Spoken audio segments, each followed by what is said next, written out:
Maryville, back, I guess, in the 1800s was called Wiggins Point. Its claim to fame was that part of the old Sauk Trail went through Maryville. In fact, there's still a marker that indicates that location. Maryville wasn't very big then. There were other areas that are Maryville today that were known by a different name. That's why for a while all of the Maryville Fire Department fire trucks were different. One station, their trucks were painted red. One station, their trucks were painted white. The other one was painted orange. It was like everybody was separate but one. And it took a while before everything was combined together. Pre-incorporation, I can remember coming into Maryville with my parents so they can go to the farm stands. All that area, even going across 30, was nothing but a 2-lane, bumpy road with farms on each side. There was a place called Kittyland. And, to come from 8th and Adams to 61st and Broadway, where this was located, was like, you thought it was like an all-day excursion. But I-65 changed all that. I think a great deal of credit has to go to Dean White with all of the development that he put at Route 30 and I-65.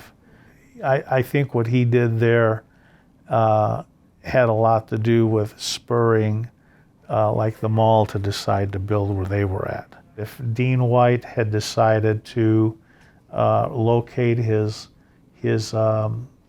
businesses, let's say a little further south on I-65, we would have a different Maryville today. Maryville was incorporated for racial reasons. They did not want to be annexed by the city of Gary, and that was their biggest fear, I believe. They had a bank account that didn't amount to but a couple $3,000 in their treasury, but they made a substantial push to incorporate the town of Maryville, and they were able to successfully get that approved with legislation in Indianapolis, because the way the law read, in order for a community to incorporate that was adjacent to a city, and that city being Gary, they would pretty much have to get permission from that city. Gary wasn't about to do that, because that was land that I'm sure at some point they wanted to bring into their territory. So they had to get special legislation, and technically any type of special legislation is supposed to be illegal, but it's done downstate every year on a lot of different issues. I do know that Chet Dobus had a lot of clout back then. And you didn't have no Republican supermajorities or anything like that. They had no problem in going along with what he wanted. It was a national trend back then for people to leave urban areas and move to the suburbs.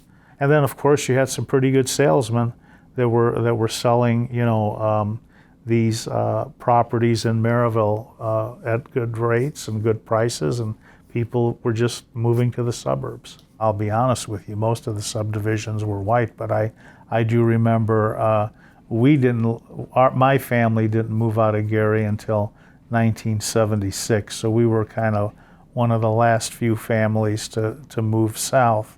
And I remember at that time the Crescent Lake subdivision, which was just west of where I live, had already had at least one black family in it. So there was a transition, but it was very light at first, and then eventually, as the city itself changed in Gary, there were more black residents that wanted to move into Maryville.